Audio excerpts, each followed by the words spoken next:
Never gets old.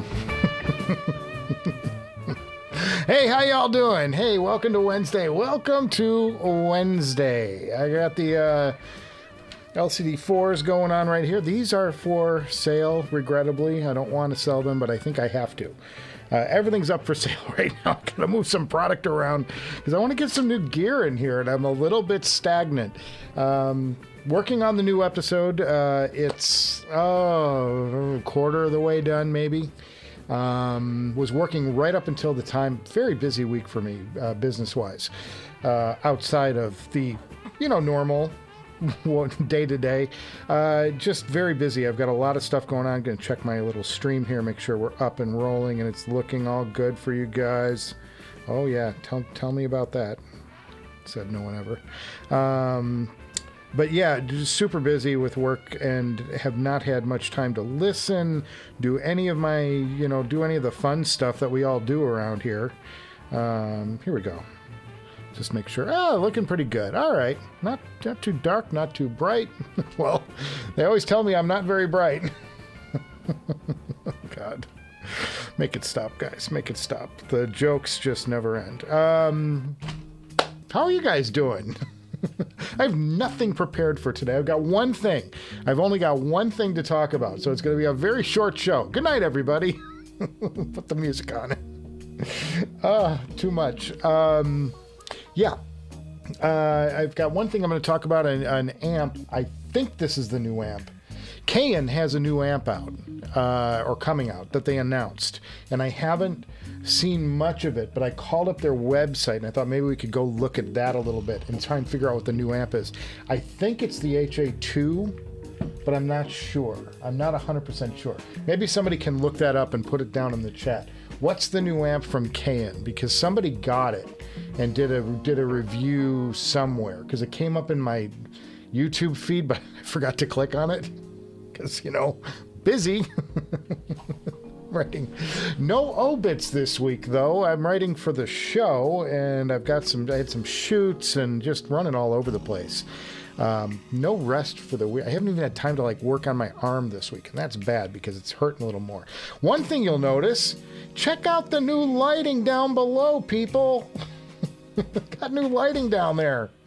And it's like I can change the colors and stuff. It's all very fancy. And it was the cheapest thing ever. I saw this on. I am the guy that you want to market to. That's the problem. I can be zipping along on. I'll log on to Facebook, and I'll just scroll down. Then I'll look and hey, my buddy's he's in town or whatever. Oh, I got a good story for you guys. She's like, there's Aunt Mavis, there's cousin Shireen, I'm just making up names. And then it'll be like, oh, look, a new LED strip light. Well, I gotta have that. Click. And the next thing you know, it's on its way here and it's total garbage. But that's kind of the result. That's what happens. Don't let me go online, people, because that's how I wind up with this many headphones and no money. But yeah, we can change colors here. This thing goes all over the place. Well, maybe we can change colors. It said it changed colors, and it's not changing colors. I don't think. Is that changing? Oh yeah, look. See, it'll do things. It does things. Oh, purple. Whatever. It's a party trick. Or it can sit there and swirl. But I like a little purple, I think, is the best accent for down there. I looked at a bunch of stuff. But kind of nice, just setting a little more mood. We like a little more mood. Still haven't finished acoustically treating this room, everybody. So yeah, there's that. But I'm going to get to it. I've got a huge ZMF coming, the ZMF episode. Maybe I announced this. I think I announced this last week, but there are two mega boxes here from ZMF. That's coming up in the future. Next episode will be the review from Audio 46 of the Dan Clark Audio E3, which is back here somewhere. I don't know where they're at. I haven't had time to do anything this week, guys. Absolutely nothing. So Oh, and the ZMS to mystery box. I have no idea what he sent me. But I'm working on the E3 episode. There's going to be a ton more custom stuff for that one. I can't help myself. I'm just like it's like you gave me a new toy and I'm gonna, I'm gonna work with it. I'm gonna make it. I'm gonna run it into the ground. Oh, but it's so fun. It's so fun. Cheers, everybody. Happy Wednesday. We're halfway through, people. We're more than halfway through. That's what it's about. We're trying to get to the weekend. There will be a new Hangover Hangout coming. I don't know if I can get it together by Saturday. I would love to do it Saturday, schedule-wise. Saturday works best for me, but I don't know that I'm going to have a guest for us, unless it's just a hangout where we're just hanging out. But I don't have anybody booked. And I just haven't had time, guys. It's been a very, I go through these stretches where work starts. I had 3 weeks where nothing was going on where I was very slow at work. Not much happening. I'm just writing scripts and this and that. And plenty of time. I got 3 episodes out. I got, I really got back in the game and kept things moving. And then all of a sudden, like, everything avalanched this week. It's just like, stop. It happens. It happens, fellas. Cheers. At least I'm busy and I'm employed. And I think that that's a good thing from both a keeping the house marriage perspective and a headphone perspective, too. It keeps me in these things and lets me get interesting things down the road. But, we got insurances coming up, so I got to be careful. Can't just go out there and spend, because I've got my eye. There are like 3 things out there that I would buy like that are on the used market right now, and I'm like, I would totally buy that. I would love to review it. I'd love to have it in here for a while, turn it around. I had another guy like bail on my Bakoon. I'm like, I'm so close to selling that. I had one guy interested in my Expanse. They're coming back around. Audio 46 just put a bunch. I'm like, get one for cheap here. Save yourself some money. Don't buy full retail. But I'm trying to move the Expanse along. I'm like, I'm itching. And I'll tell you one of the things. One of the things is on HeadFi right now. Somebody is selling a Ray Samuels Darkstar. And I don't know if you guys are aware of this. This is an amp. This is a big boss amp. This is like the BFG 3000 at the end of Doom, but it's that kind of amp. This was the absolute top of the heap for a very long time. And I think that it still probably would be very close to the top of the heap, if not still there. I just want to hear it. And somebody is selling one for $2,000 on HeadFi right now, and it's killing me. It's killing me that I don't have the money together to just go out and buy it. I gotta be responsible. We gotta pay the insurance on the place, but it's killing me because it's one that is a desert island amp. And I can't believe nobody. There was another one of those would be the Cavalli Liquid Gold. Or Liquid Fire. 2 of those came up, and they're very rare amps, tube amps. Inside the Ray Sam Darkstar is a solid state amp, and it's killer. I mean, it looks killer, but the sound on that was a absolute reference top of the top amp. Not just a few years ago. So amp technology has not moved. It's moved this far since that amp. So it's still going to be a killer amp. And I'm dying. I'm keeping my fingers off the credit card. I'm not going into debt over audio gear. It's not going to happen. So I'm like, because there's some other stuff out there too that I want to tip my hat to. But that is an amp, and the guy's leaving the country. I don't even think you can get it now because he said he's leaving the country in like 5 days or something. But I'm like, oh, if I could get, oh, this shouldn't be popping up. I've got a weird shoulder neck problem, neck brace. That's an amp that I would kill to own. I would kill to. Let's see if I can find it. Let's see if I can find it. And somebody please put down what's the new name of the new Cayin. I'll look it up. I want to talk about that one because it looks really cool. It's a tube amp. Ray. See, I'm doing this one-handed because Howley's right here, right next to the keyboard. Nope, dark. God, don't leave me typing one hand, please, ever.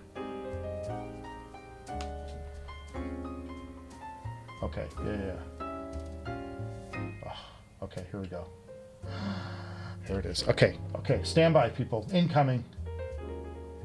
We'll get to the chat in a few minutes. You know how I do this. I'm just letting people filter in. Okay, so we got to go to, there we go. Look at this. Look at this amp. Look at the beauty of this amp. Behold. Whoops. Look at this thing. I mean, it's a big boy amp. Oh, where to go to the next? Here we go, next. Maybe I can zip through these. Hey, look at that slideshow. Who knew? Welcome to 2002. I'm just, this is an amp that I would just, I mean, it's all the things. All the things. This is what everybody was driving, like their hard to drive headphones with. Like this was your end game amp when the LCD4 was a thing. Was like the top shit. You would want this amp. It's everything about it is just to the nth degree. It's the top of the top. This I would kill for. I wouldn't kill for it. Let's be honest. Nobody's dying. Nobody's dying over audio gear, folks. maybe hurt a little. But that to me is that, and it's, I'm like, and you can't get it. They're out of production and stuff. But that would be an amp that I would be like, sign me up, please. Can you buy them still? No, I don't think you can. I should ask though. What a great amp. Woo!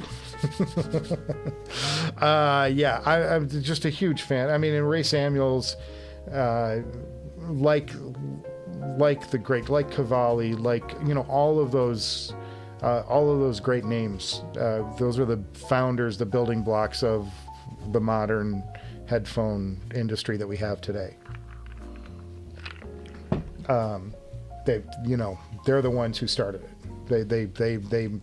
They wrote the songs. Make the whole world sing. Oh, so lame. So that's why I'm dying. I'm like, I got to move some product around and try and get enough, maybe for that, there's a couple other things I'm looking at going, that's something I want, but I've got to move stuff. You know what I mean? It's just, I can't keep going on the like spend stuff, because we do have life to live, and the house is more important. It just kills me, guys. It kills me. I love this stuff. The thing is, I get called a reviewer all the time. I'm like, I'm not a reviewer. I give my thoughts about stuff, but I'm an enthusiast. I'm a fan. I'm a fan of guys like Ryan Dietz. You know what I mean? Like, I'm a fan of these guys. I enjoy what they do. I enjoy the hobby. I love the tech of it. It's just fun for me. And so I share that enthusiasm in sort of a semi-review blog style. I just give my thoughts on stuff, but it's like, I'm not an authority. You know what I mean? Like, it's not what I do for a living. So it's just, I'm just get excited about this stuff. I see something like that pop up, which is so great. So great. It's like, it's just like, oh, I want to hear it. I want to have it around. I think I've heard that amp once way back in the day. And I don't know if it was attached to like a Focal or something. Maybe it was attached to the OG Utopia, but it was like, it left an impression. And anytime that that name comes up, it's like Dark Star. You know, it's Grateful Dead vibes. It's got Pink Floyd vibes. It's got Grateful Dead vibes. It's just like, it's got Star Wars vibes. But, you know, it's like, I just like all this. I'm a big fan of the industry, and I just like seeing where it's going and seeing what people are doing and coming up with new things. And I still have room, though, to appreciate the stuff that got me into this in the first place. The first stuff I saw that was like Grail stuff, I'm like, I could never have that. And look at me today. I've got, you know, massive tube woo amp and DCS stack and Zale HM1, you know, like craziness, all that stuff. So 170, that's what it is. That's what I'm looking for. Thank you. Thank you. Was that Ryan? Ryan, you're a king among kings. Is that out yet? Is that out yet? I'm looking for it on their webpage because I wanted to share it with you guys. Integrated amp. Nope. Soul 170i. There it is. This is the shit. Okay, this is the new thing. Hang on. We'll go to it. This is new from Cayin. It's just coming out. This is the Soul 170L. So it's a 25th anniversary, something or other, and it's just, I mean, look at this thing. Look at this thing. Look at it. Look at it. You don't want this. How do you not want this on your desktop? It's a pre, so it's a pre. It looks like it's got multi-outs on it and stuff, but ooh, dog.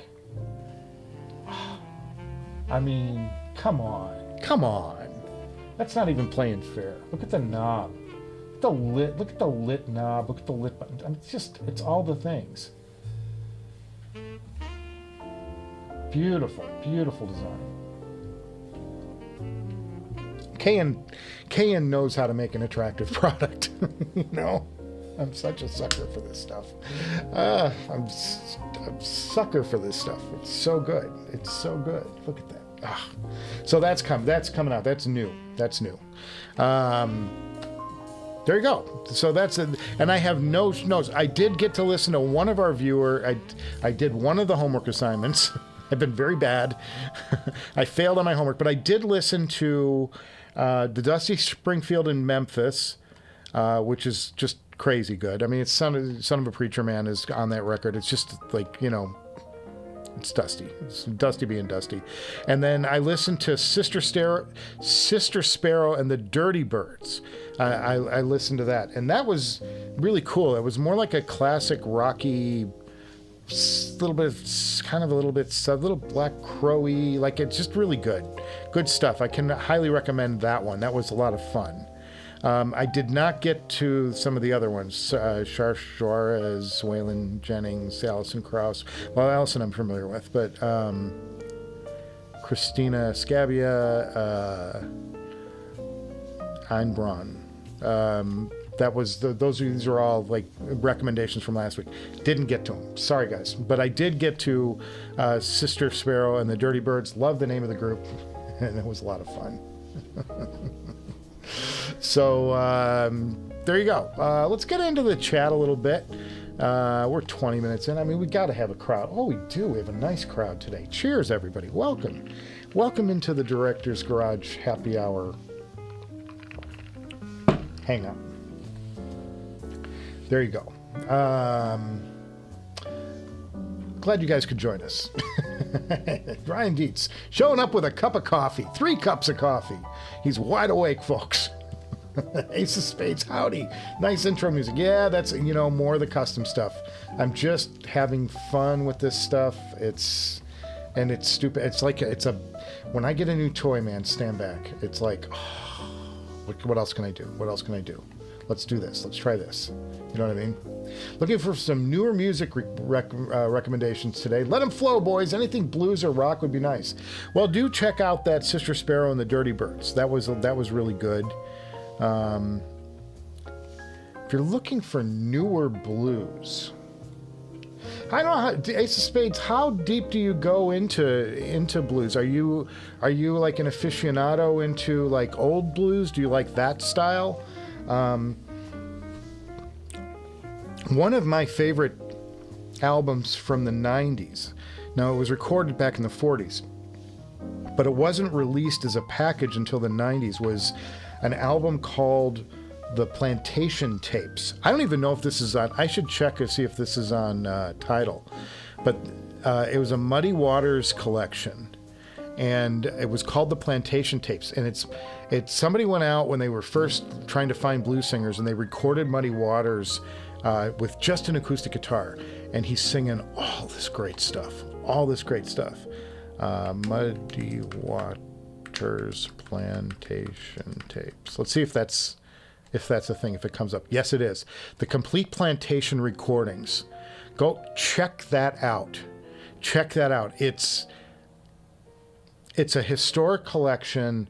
The fidelity is good for what it is. Somebody did a lot of cleanup work on it, but somebody went out with a tape recorder and recorded Muddy before he moved to Chicago, and it's freaking phenomenal. It's like one of the best blues albums, as good as like the Robert Johnson, complete Robert Johnson collection. Just fabulous stuff. So that's going to be my. I will give you that. Let's see if I can call it up. Oh, it's so painful to watch me do this.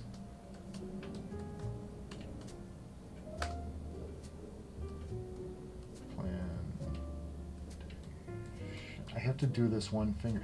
Holly, if you would just give me a little bit of room. He's sound asleep. Dude is sound asleep. There it is. Okay, there it is. Okay. So hopefully it's, oh, that's going to be YouTube. No, don't do that. You can't do that. That's going to play stuff. Wikipedia. Here's the wiki. Let's go to that. Here you go, guys. So this is the album cover. Nice, small, just what you want to see on YouTube, right? A small window in a window. That's the wiki of it. See if I can find it elsewhere. Hang on.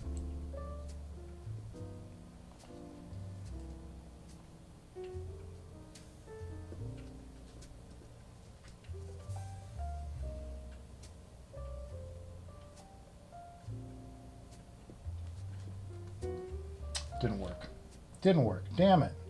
Anyway, that's the page, and gosh, if I could find this somewhere, it would be great. Amazon. How about Amazon? You like Amazon? You guys like Amazon? Have you heard of Amazon before? Here it is. That's the album. Check that out. It's frickin' phenomenal. Well worth your time for if you're looking for a great blues album. Perfect. Theodore Zorla. Well, cheers, Theodore. First of all, we welcome everybody with a cheers, with a raise of the glass.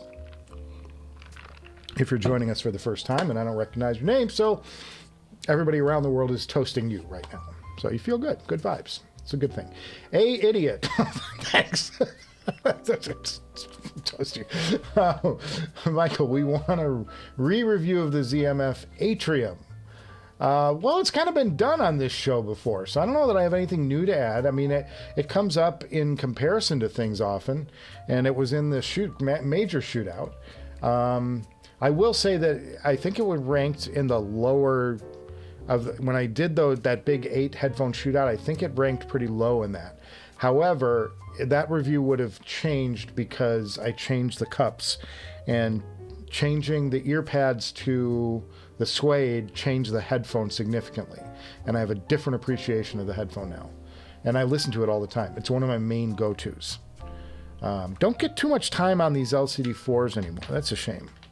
I should try and fix that. Howdy, gents. Caldera closed. Maybe that's what's in the box. I don't know what's in the box, guys. I have no idea, but it's going to be fun, whatever it is. Hipster Cow says, new item. His boss recently gifted him an Equitech 2RQ balanced power system. Has been sitting in a closet for years. Don't know if it's a placebo, but he definitely feels better about his system now. You know what? If you feel better about your system, completely worth it. You know, if you feel better because you have a $1,000 beautiful cable on your IEM, and it just makes the experience better for you, go for it. Go for it. Go for it. This is by, I don't remember, this is Elitech. Elitech. I don't think it's $1,000. I think it's less than that, but whatever. It's silver. It's nice. So yeah, definitely, you know, go for what makes you happy and enjoy whatever it is. I'm not going to get on somebody for spending money on something I wouldn't. Who cares? It's your money. Do what you want.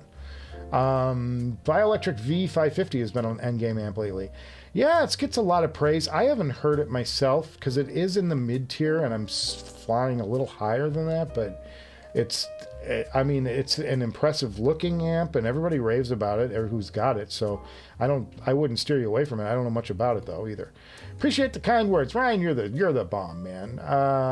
For Cayin, I think there's the Aegis with ZMF, the HA2A, and the Soul 170. Yeah, that's what I think it was the 170 that I was looking at. That's what I showed up. That's the amp from Cayin that, like, I was like, oh, that's new and shiny. Let's show that. HA2A. Cayin does have here's another one from Cayin. This is the HA2A. This is more of an entry level, but it's beautiful. Look at this. I mean, they have the design thing down well. The other one is they have a 300B amp too. Here's the 300B. Look at this thing. I don't know how much this is. It's got to cost you, you know, half a kidney or something. But look at this. Nice, beautiful 300B amp. Oh, those tubes. I mean, If that doesn't get you wanting to go out and open up the checkbook, just positively amazing. Such good stuff. And they're all this is all single-ended. Unbelievable. It's so good. It's so good. And look at the design. I mean, just look at the beautiful design on this thing. So gorgeous. They really know what they're doing. Cayin, here's this literature. I just like looking at the pretty photos. That's all I can ever afford of this. So good though. I mean, what a beautiful amp, beautifully designed. Nice cage, you know, protection cage for your tubes. Meters, and they get meters. I love a meter. Nobody does meters anymore. Why don't we do meters? And I haven't gotten any. Send your systems in, guys. I have not seen systems in a few weeks. Get some viewer photos in here if you want to. Send your rigs just for show. We're not going to tear it apart and criticize it. We're just here to look at it.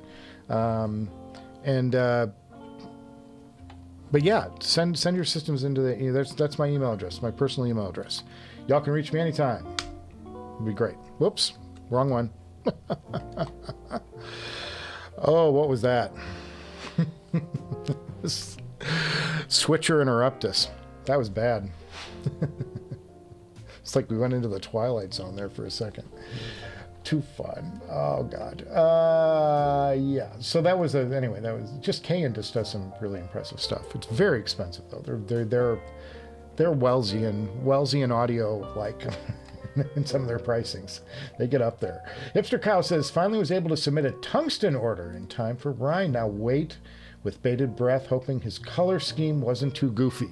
Well, make sure you send us a photo, Hipster, when you get them. That would be fun to show off. You know, the different iterations. That would be great. They still sell the Darkstar for like $3,400.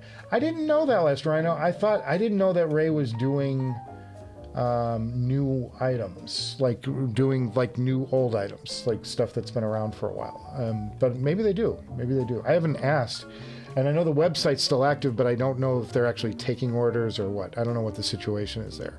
I know Ray pulled back from the industry for a while, and I know he's got some new stuff on the way. I know they're coming back, but I don't know if they're still offering the old stuff. But it looks like there was an order form there. I just don't know if it's valid. Okay, Hipster Cow. Oh, this is Hipster's. He has dark cherry grills, light gray everything else, and black rod blocks. Wow. Okay. All right. So he's going very moody. It's very moody looking. Well, send us your photos anyway when you get it, Hipster. I'd love to see what it came out like. It's so cool. I've got custom Ryan Dietz ordered. He gave me gold ones too, but I for the double-sided, and then we did the live grill swapping on the air. It was so fun. I'm like trying not to mess anything up while we were live on that live show. That was so fun. That was a few months back. N8 went to Axpona and had a great time. Saw and heard excellent equipment. A week later, ended up getting a Viva Cista. Whoa. You guys know about the Viva? Have you seen this? The Viva amp? I listened to this paired with...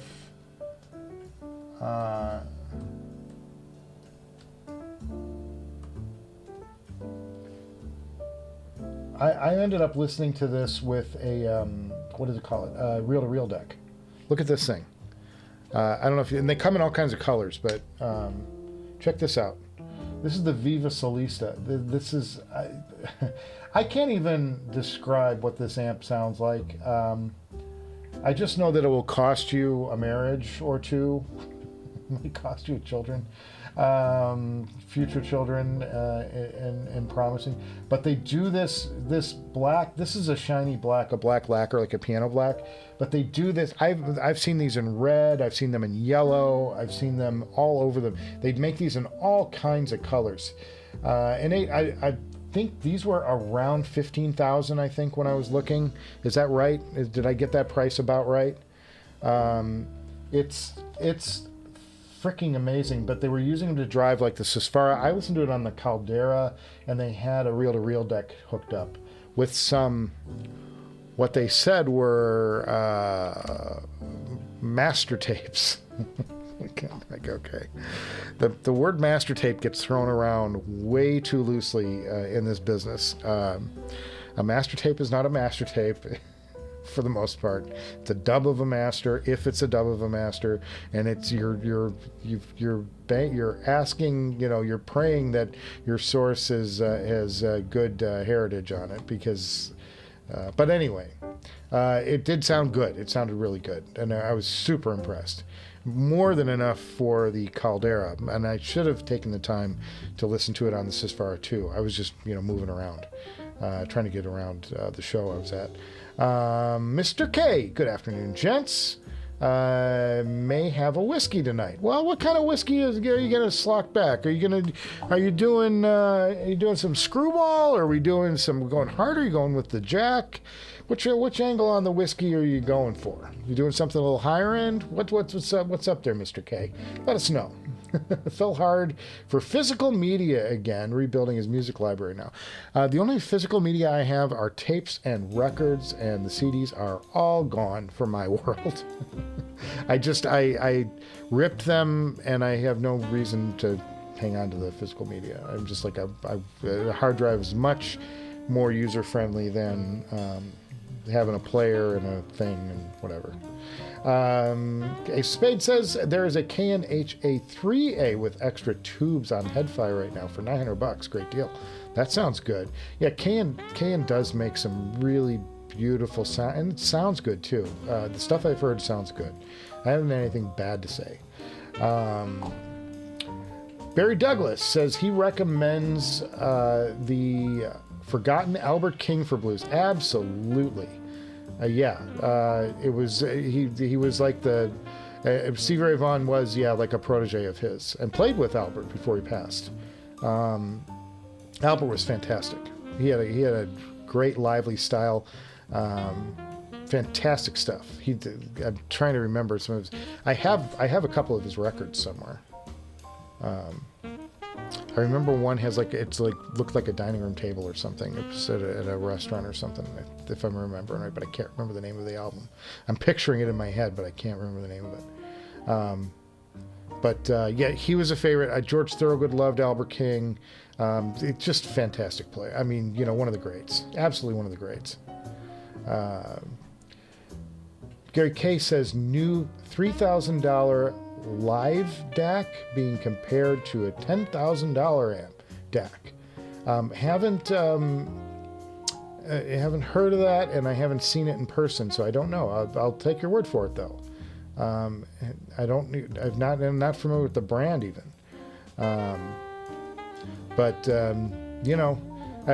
There's some really good stuff out there.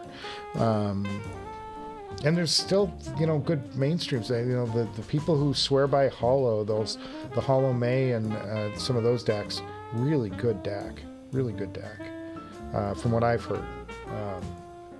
But there's some really good quality stuff out there, and the nice thing for those of us mere mortals who live in the real world is that the great stuff is coming down in price.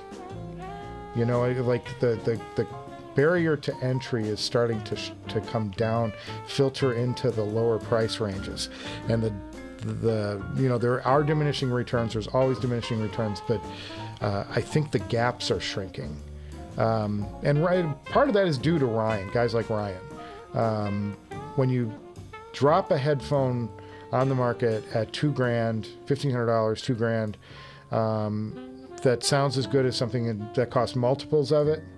You begin to see, why are we hanging on to these $6,000 products, $5,000 products, when there's such good stuff out there for less? It becomes like, oh, I've got to have the name thing. You know what I mean? I've got to drive the Mercedes when there's a lot of nice other cars out there that don't cost as much, and you can get a little different experience. But the quality's there, all the things. It's nice to see that. I encourage that's the best part about it, though, is that, it's accessible. And the reason I really got involved with the headphone part of it back in the day, because the barrier to the high-end two-channel world is you can get up to 6 figures for that. And you can get, and what I loved about headphones is that for $5,000, you can get yourself a system that, to replicate in a 2-channel system, would cost tens and tens of thousands of dollars, and you get it in the headphone format. Now, it's not the same because your walls don't really rattle like the walls rattle. You don't get you don't feel the bass pounding into your chest if you're as if you're listening to Mackie speakers at a party. But there's something to that physicality and filling the room with it and making sounding a room that sounds like the player is in the room with you. That's really cool.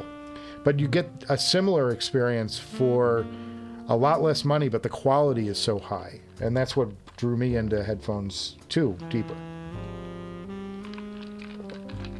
And I think that's the thing that we all share, is we want to get that next thing.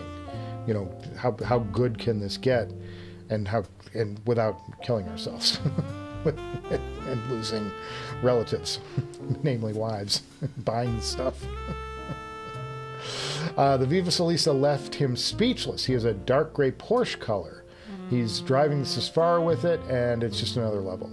Excellent deal on it. The list was $27,000. I misspoke, guys. I was off by just a little 10 grand. Too much. Well, at least you got an excellent deal on it. Maybe I'll find one used someday for $5. That's awesome. The whiskey of choice, a Belvenie Double Wood 12-year. Wow. Sounds fancy, my friend. I've never had it, but it sounds fancy, and I encourage drinking As long as you're not behind a wheel. So good. Unless it's Wheels of Fire by Cream, in which case, drink up. Gil Renard says, raising a tumbler of Elijah Craig, small batch here, Mr. K. Oh, we've got the drinking going on. This is getting serious. Well, I'm gonna pull out. That's it. I'm gonna pull out. Oh, Holly just stirred. Haven't pulled out soda in a while. There you go. Don't drink in YouTube, folks. It's painful. It can get really ugly. It has 8 tubes, single-ended, all hand-wired, just amazing. He finds himself just listening very late nights. You know, that's what it's about. It's like, you know, it's enjoying this stuff and finding the music that works best on it and just, you know, kicking back. I'm always talking about upgrading and things I want to hear and things I want to listen to, but don't think that, like, there aren't nights when things aren't going well and I can't get the show that I'm struggling getting the show together, or I'm struggling with a section of a show that I'm trying to edit, or I'm like I had a hard day at work and things are just rough. I don't just turn the lights off here, go down to super mood mode, which is all color, and kick on the WA5 with the Mod House, or the DCS stack with the Sisfara, or the Caldera, or whatever, and just put on some music and sit here and you know, lean the chair way back and just put my feet up and listen to music for an hour or two just to chill. That's the best part of, you know, having this at my disposal. I wish I had. The one thing I will say is I wish, and it's partly due to a few things. I haven't been playing my reel-to-reel as much as I want to. And part of it is it's buried in the back there. Like, I've really got to lean in, and it's a pain the way I have it set up right now.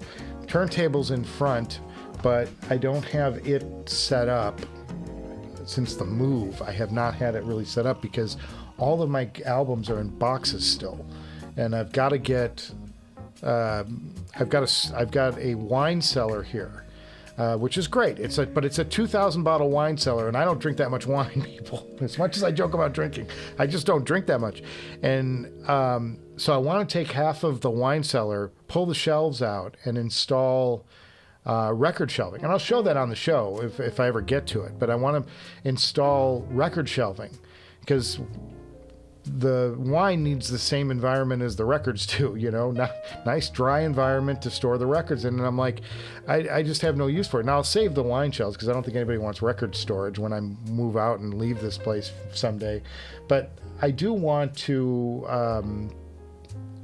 I'd set that up so that I can get all my records back out and get them easily accessible.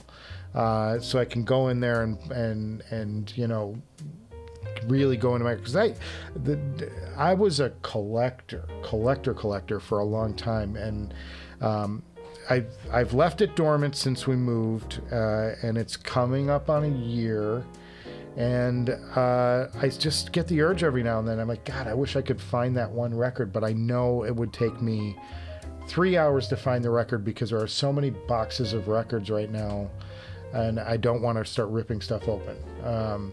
But it's right here. So I wish I was playing with the physical media a little bit more. That's a confession.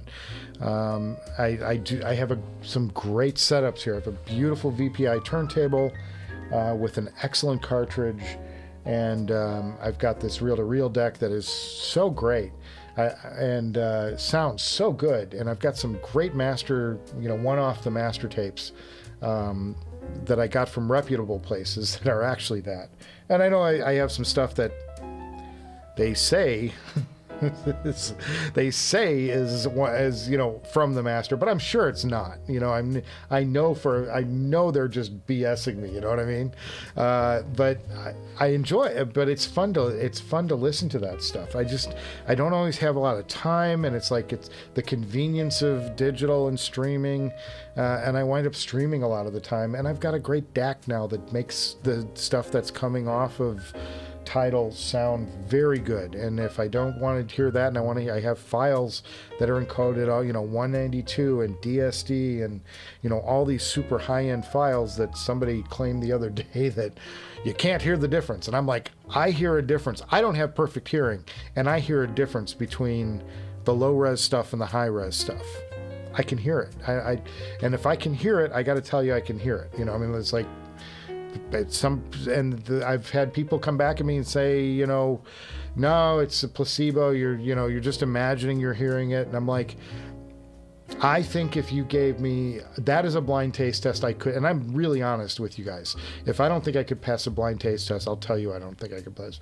I am nearly positive I could pass a blind taste test of a 44.1 file and a 192 file. I honestly believe I would pick that right every single time, because there are qualities to that 44.1 file that just stand out to me, and it's all in the treble and it's all in the decay. It's less in the middle of the music where everything is that's more audible. It's the stuff that's at the fringes that I think really tell me that I'm listening to something. That's where it comes apparent to me. And MP3, I can hear the difference in, like instantly. I know instantly when I'm listening to an MP3 file. There's a compression on that just sits out, that stands out.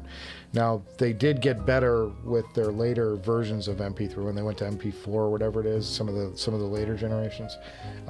That stuff is maybe a little closer. It's pretty hard to tell that from, say, a 44.1 file.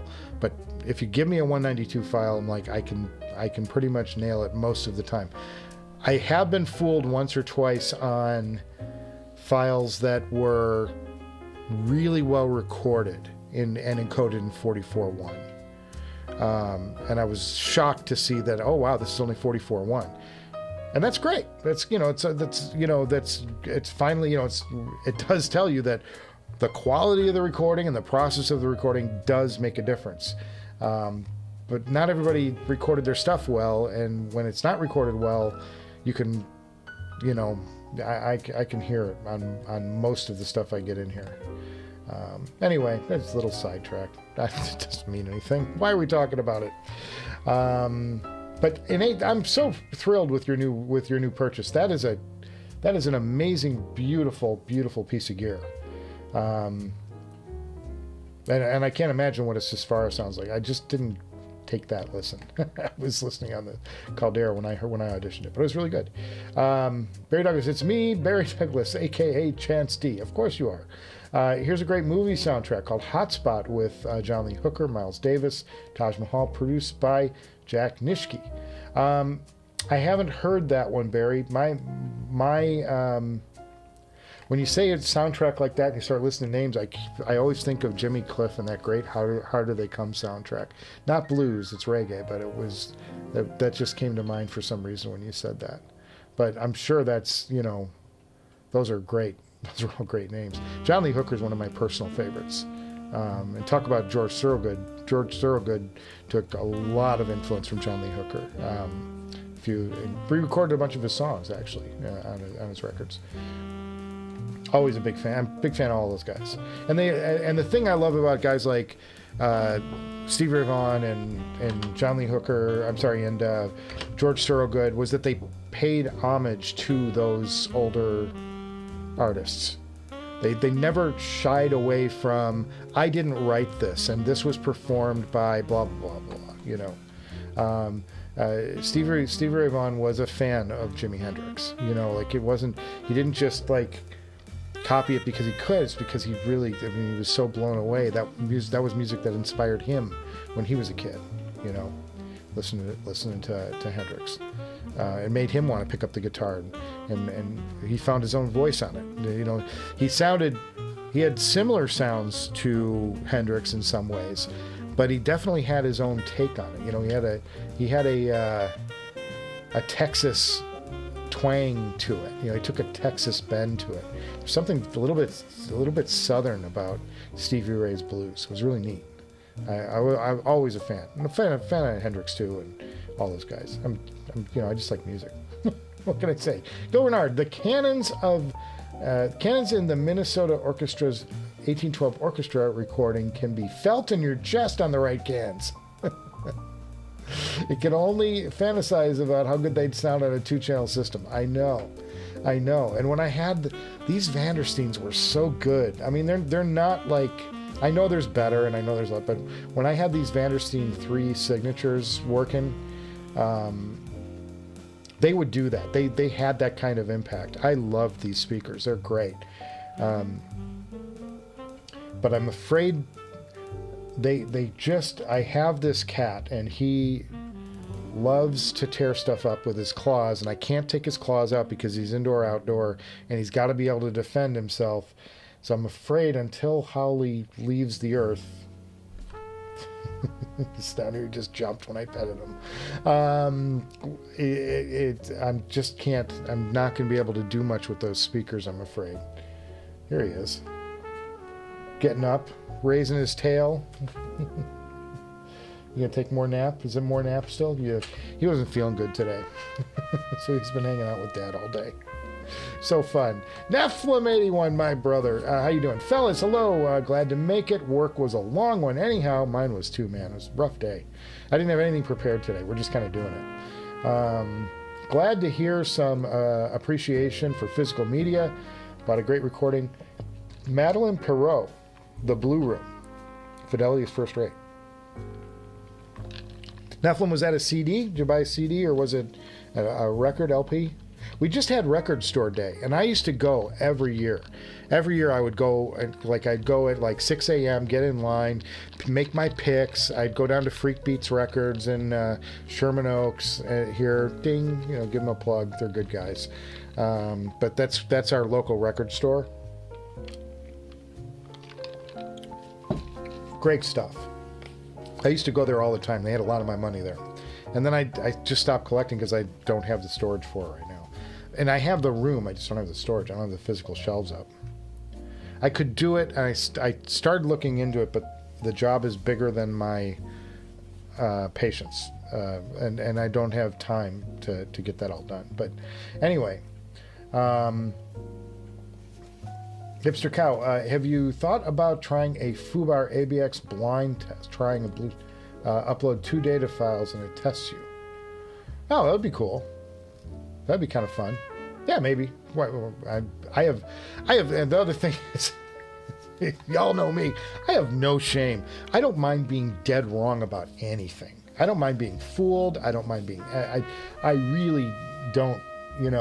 I have no shame, and I'm brutally honest when I'm like, you can look at the, this is an old style ZMF custom cable, like before they got major.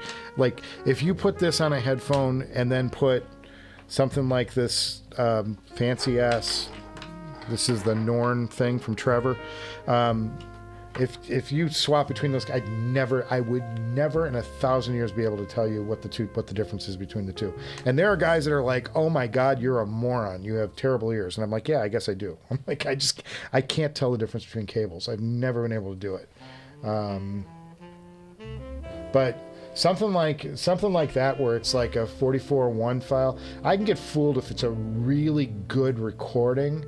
But if it's just your average, whatever it is, McCartney track or whatever, it's like if you play the 192 version of it and you play the 44.1, I'm gonna pick that out. They just sound different to me.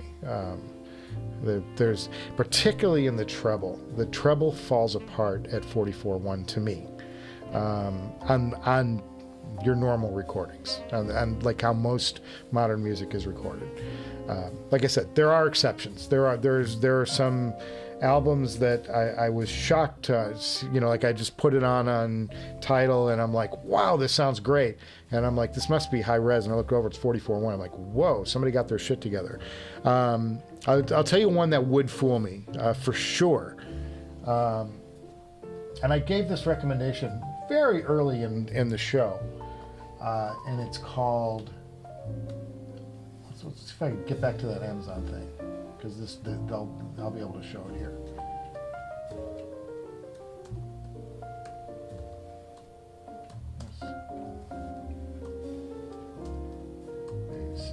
show you guys this is like a Grail recording if you can find this anywhere. I don't know if this is on Tidal either, but it's called Jee Harris's tribute to Count Basie. That's the CD. That's what the CD looks like. This is not a good representation of it though. I wish I could find it. But it's absolutely fantastic. Let's try. Let's see if I can Google a better copy of it.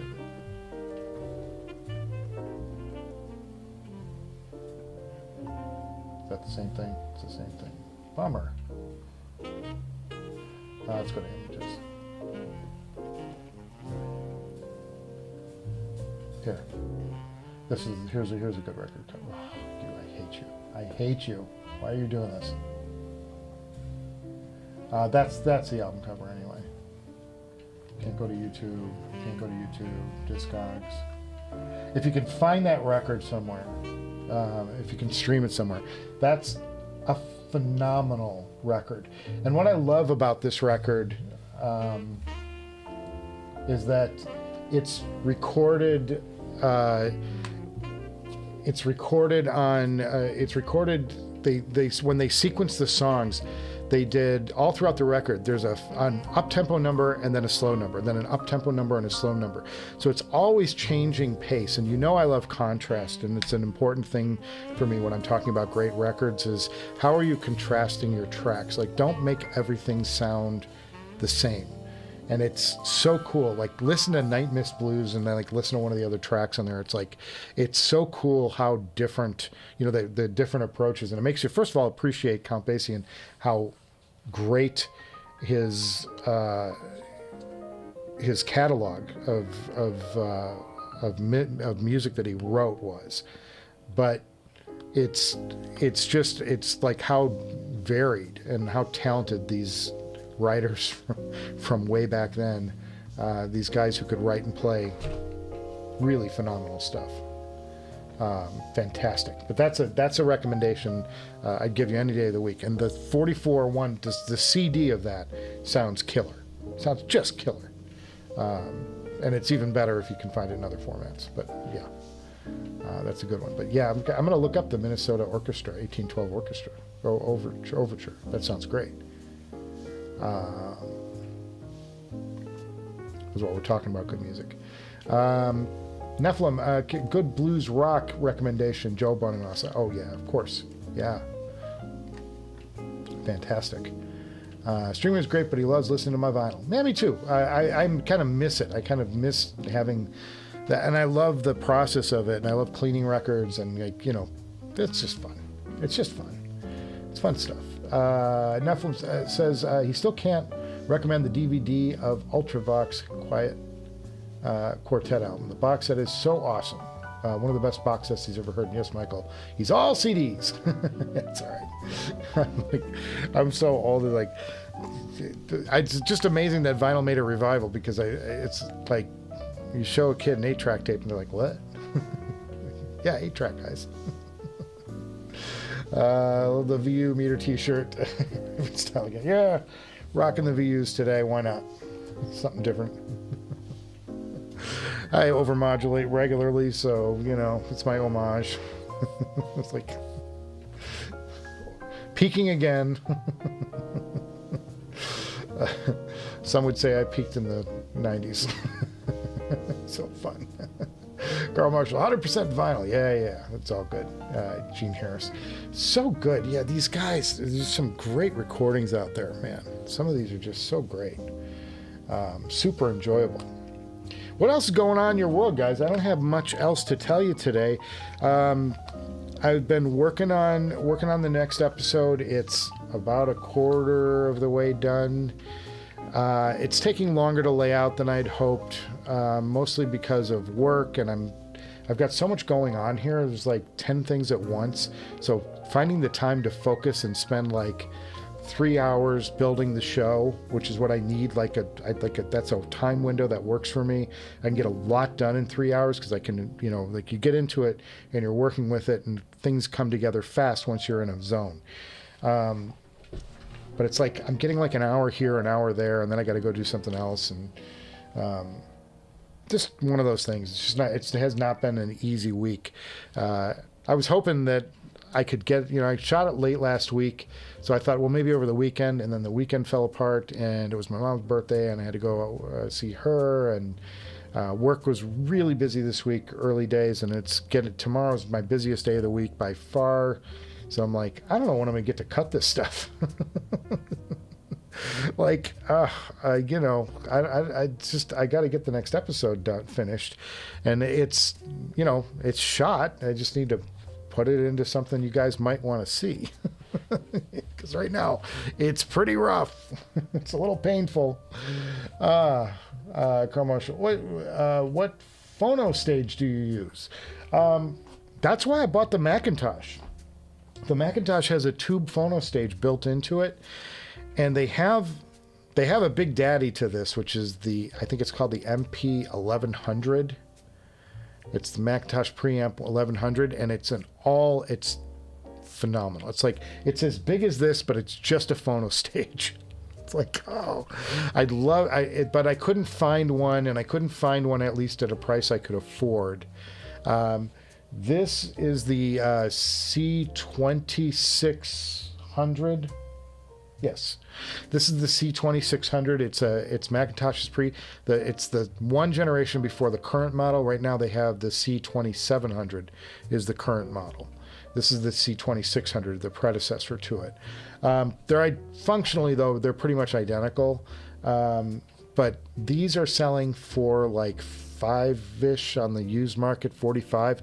I got this brand new for $35 from a dealer who's just like, the 2700 came out. I've got this 2600. It's new in a box, and I don't think I'm going to be able to get rid of it. And I'm like, yes, please.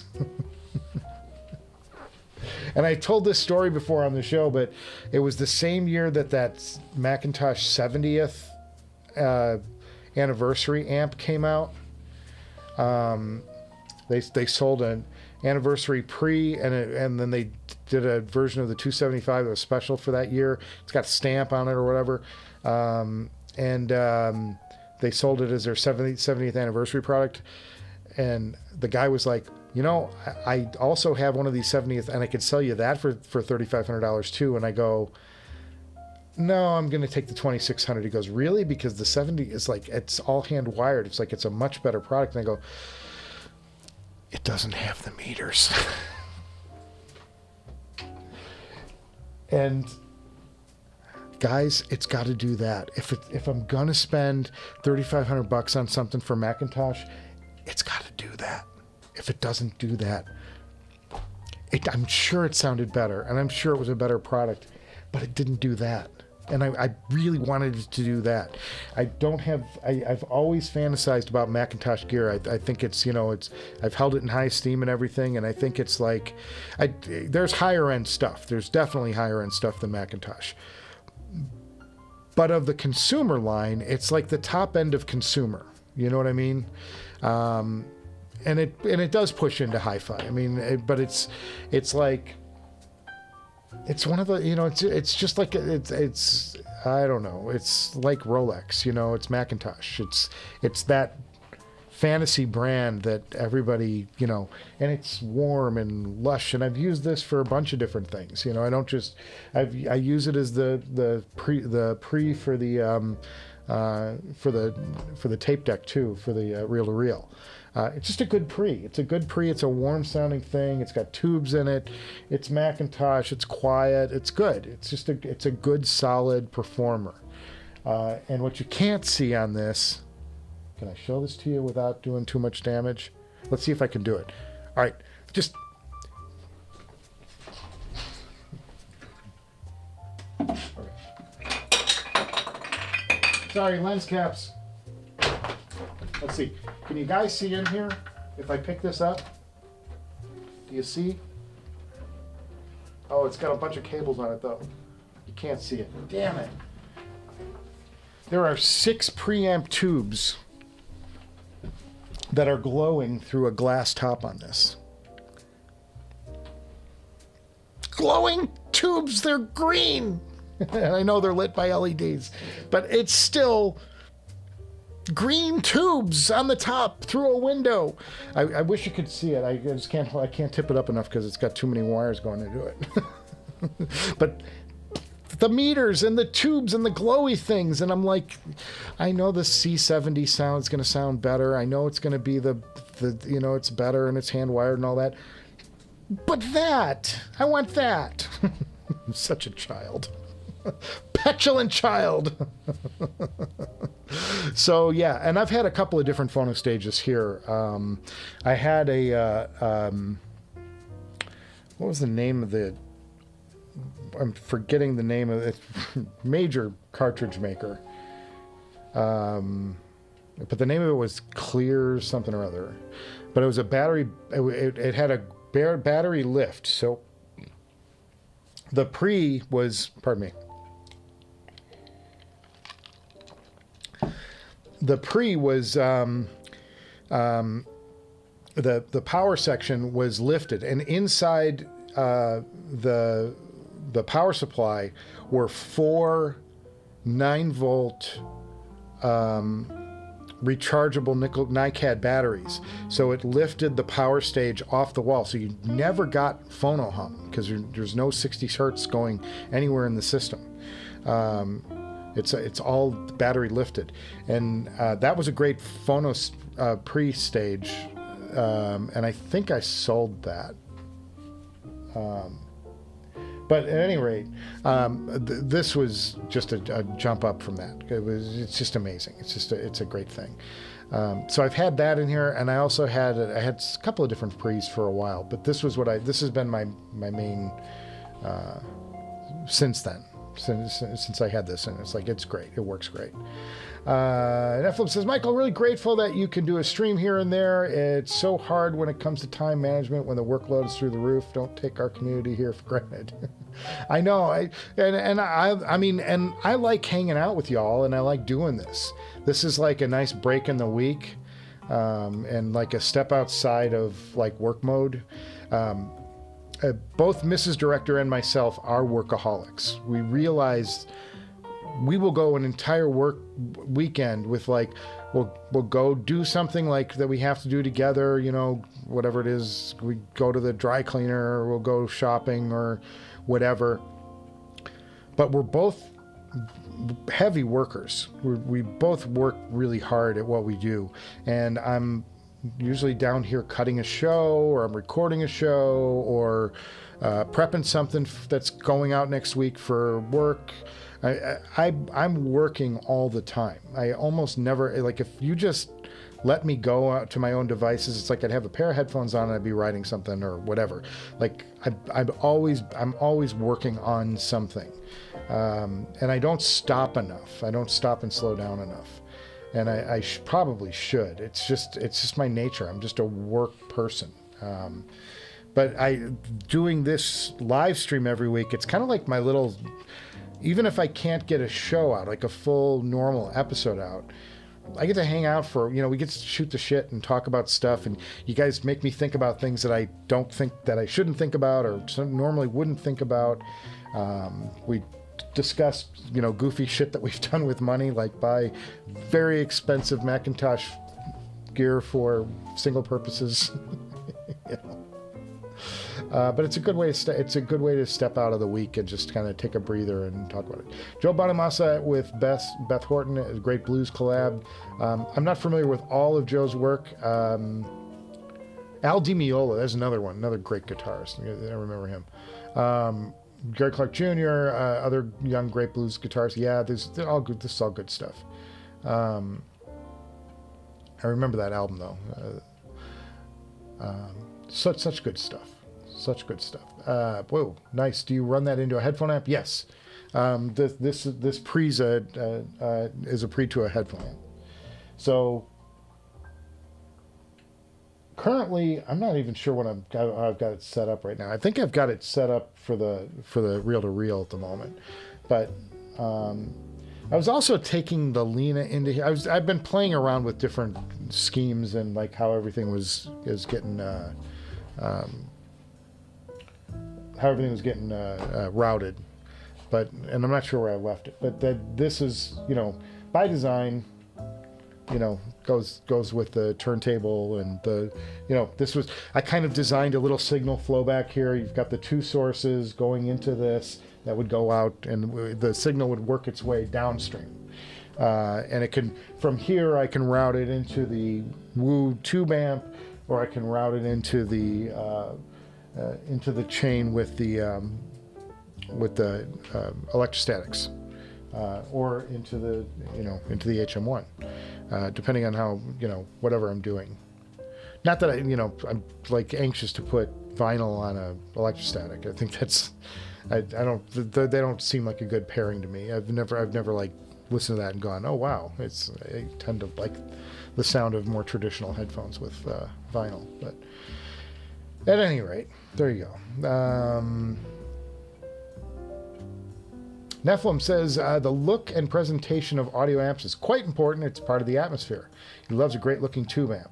If you're in this hobby long enough, you'll bow to the tubes. Yeah, and I'm burying the tube. The tube amp is the star, you know, maybe the star of the show, and it's way in the back there. It's behind this stack of black boxes from DCS and the Woo with all of its glorious 300B tubes and 274 tubes and 6S and 7s. That's a real star. Pardon me, burping. But that's, you know, I show that one off all the time. I just love that amp. That's an amp that I should probably like move off of, but I'll never get anywhere near what I have into that amp out of it. So it's like I'm kind of stuck with it. It would be a silly move for me to make, and it's still considered, you know, one of the great tube amps out there. It's maybe been surpassed by the WA33 or the WA23 or whatever, but doesn't make it a bad amp. So, you know, I try. That's one of the things that I try to do on this show is like, you don't need the WA33. Oh, you've got the WA33. I'm sorry, you don't have the WA33 special edition with the fancy caps inside, so it's not good. You know, it's like, come on. WA33 is a great amp. The WA5LE, the WA5 is a phenomenal amp. There's, you know, you've got to, like, there's a little bit of a, come on. Don't gear shame me. It's good stuff. Even though I said, you know, the HM1 back here, even though I said this guy here is maybe a little underpowered, like, I've worked with it though. I mean, like, it's workable. It's got enough power to work with. It's just a little underpowered for what I would expect in an $8,000 amp. Does that make it a bad amp? No, it's freaking phenomenal. I mean, it's like I said, it's one of the quietest amps you can buy. It's not one of the most powerful amps you can buy at $8,000. So, you know, it's good stuff. It's built well. It does its job well. But it's not. I just think that what I said in that video was I would. It's got these two inputs, this A and the B side, so you can like mix between two sources and compare them. I would give that up in a heartbeat for an extra winding that gave me 8 watts out. I would. I don't need this. I'll give you one input. Just do one input with me and give me more power. The output side of this amp is far more important to me than the input side of the amp. I don't mind swapping a cable out in the back. No big deal. Or if I'm, you know, hook in the unbalanced and the balanced side and just switch between the two with the switch. You know, I don't need the fancy thing on the front with the two pots. Don't need it. It's overkill for me. What I wish it had was a little more, you know, just a couple of more horses under the hood. Make it go a little, you know, make it drive a little better. Just that much. And I wouldn't have to worry about the gain staging, you know, what we talked about. Spade says, AccuPhase makes beautiful 2-channel amps, views and all. Yeah. I have to get into that Ace Spades. I haven't spent a lot of time on their page. Barry Douglas, were you the one who recommended the Olivia Dean Live at the Jazz Cafe album? He remembers when he got his first Macintosh amp. Man, he was jacked. And was once kissed by Halle Berry, but didn't match his first Mac. My claim to fame, well, I've been kissed by Marsha Brady, by Maureen McCormick, twice. She's kissed me. Like, that was pretty good. And Julia Roberts once stepped on my finger. Things that happened. Strange stories. She fell out of her shoe. I was helping her get into her shoe, and as I was putting her shoe on, she stepped on my finger. I'm like, oh my God. She was in a gown. Formal thing. Crazy story. IMJ says, howdy all. I know he's here toward the end of the stream. Yep, we're going to wrap up in a few, but, we're just hanging out. Barry Douglas, wow, he guessed the VU meter really jumped on that one. The old VU meter, still kicking. Barry says, Hipster Cow, it was Rodrigo who recommended her. He just seconded that recommendation. She's great. Rodrigo. But it was just Rodrigo's birthday the other day, so happy birthday out there, Rodrigo, if you're watching this on a delay. I didn't see him in the chat today. Hipster Cow makes sense. He picked up 2 copies of the album at a record store day. It sounds pretty fantastic. Great recommendation. I missed record store day this year. So bad. Michael agrees with me about the Zale. Just give us the power, man. Yeah. That, and I say this with all honesty. Like, that said, that doesn't make this a bad product. It just means that I was a little disappointed, given the price of this amp, that it didn't provide more power. But it is maybe the cleanest amp I've ever heard. Like, the noise floor on this thing is dead silent, and that's an important factor if you don't have your amp adding harmonics and distortion to your signal path. And that's something that I can't say about the amp that I would rather have for driving the Susvara only, and that would be the Enlium 23R. That is the opposite of this amp. It's a noisy ass amp. Oh, somebody's got their leaf blower growing. I guess that means that it's got to be getting close to time. By the way, this wasn't a magic trick. Did you see this thing? Howley just pushed it. He's dead asleep on my desk. He's not feeling well today. In case you're wondering, 1, 2, 3, 4 different drinks. I've got an unopened bottle. I've got an open bottle. We've got the iced tea. And we've got a little Coca-Cola for inspiration. It's 4 different drinks today. 4 fists in it. It's a quad fist. Fellas, I'm telling you. Oh, motion at the garage. Okay, well, it looks like Mrs. Director's coming in the house. I'm going to start wrapping this episode up, this live stream. I didn't, like I said, I didn't have much of an agenda today, partially just because of work, and I've been busting it and trying to get the episode out. I've been working late at night, but I'm only getting like an hour in here and there. And then it's like I got to go to bed and get some sleep for the next day, because the days have been challenging, my friends. Challenging, I say.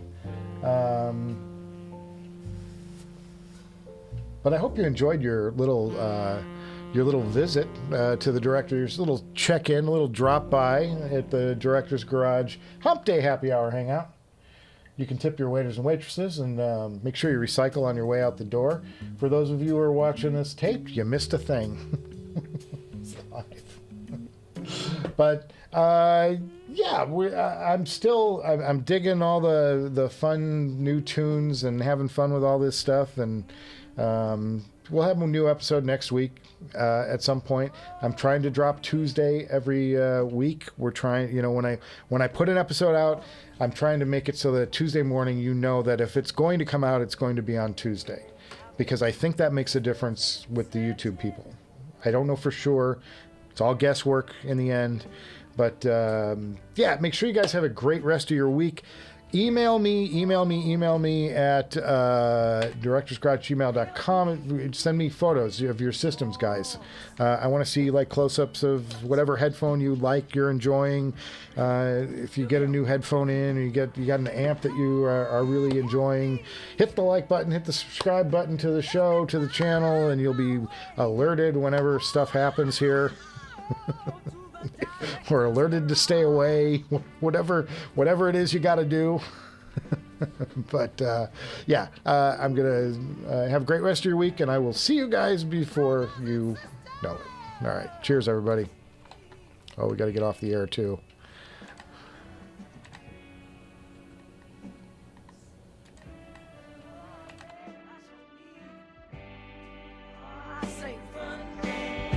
Brothers and sisters, can you show me the way?